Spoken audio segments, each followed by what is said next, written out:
अपने पराए। घर की लड़ाइयाँ कितनी भी हो, लेकिन ये भी सच है कि किसी पर कोई आपत्ति हो तो अपना ही परिवार साथ देता है। भैया, मेरे पीछे पुलिस लगी है, प्लीज मुझे बचा लो। रवि और राज दो भाई, लेकिन दोनों में कभी नहीं पटी। अरे क्या हुआ छोटे, क्या कर दिया तूने? अरे कुछ नहीं भैया, मेरा दोस्त है ना राजू, वो मुझे लेकर बैंक गया था। मुझे नहीं पता भैया कि वो वहाँ बैंक लूटने जा रहा है। मैं उसके साथ बैंक में घुसते ही सीसीटीवी कैमरे में दिख गया हूँ। अब पुलिस मुझे ढूंढ रही है भैया, मुझे बचा लो। राज कुछ सोचता है, फिर कहता है, ओके, तुम यहीं रुको, मेरा एक दोस्त पुलिस में है, मैं बात करता हूँ। तभी वहाँ रवि की बीवी राज की बीवी के साथ आ जाती है। तुम लोगों के घर जब तक पुलिस का आना जाना है, बच्चों को यहीं छोड़ दो, उन पर असर ठीक नहीं पड़ेगा। तभी वहाँ पुलिस आ जाती है। चलो चलो, कौन है रवि, थाने चलो। मैंने कुछ नहीं किया, मुझे कुछ नहीं पता। अरे वो तो पुलिस स्टेशन चलकर ही पता चलेगा कि कुछ पता है कि नहीं, चलो। कहानी का फ्लैशबैक। भैया, मुझे मेरे मकान में हक चाहिए ही चाहिए। अरे लेकिन छोटे, अभी मेरे बच्चों पर काफी खर्चा है, तेरी भाभी की भी तबीयत ठीक नहीं रहती, बजट बिल्कुल नहीं है कि मैं अलग होकर रहूं। देख लो भैया, 1 महीना है तुम्हारे पास, जल्दी से घर खाली कर दो। अरे कैसी बात कर रहे हैं भैया, मेरे शरीर में अभी इतनी हिम्मत भी नहीं कि घर को खाली करे। तो क्यों अपना पोषण बेचा भाभी?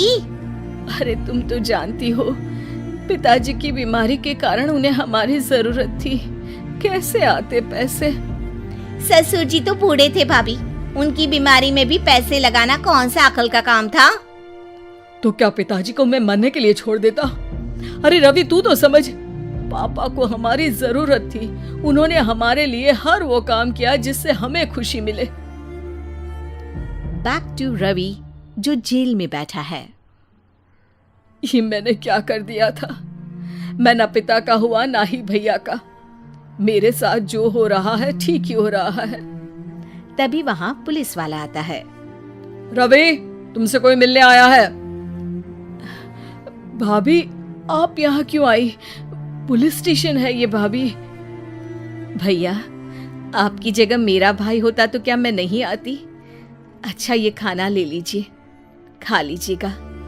आपके भैया लगे हैं वकीलों और पुलिस वालों से बात करने में, डरने की कोई बात नहीं।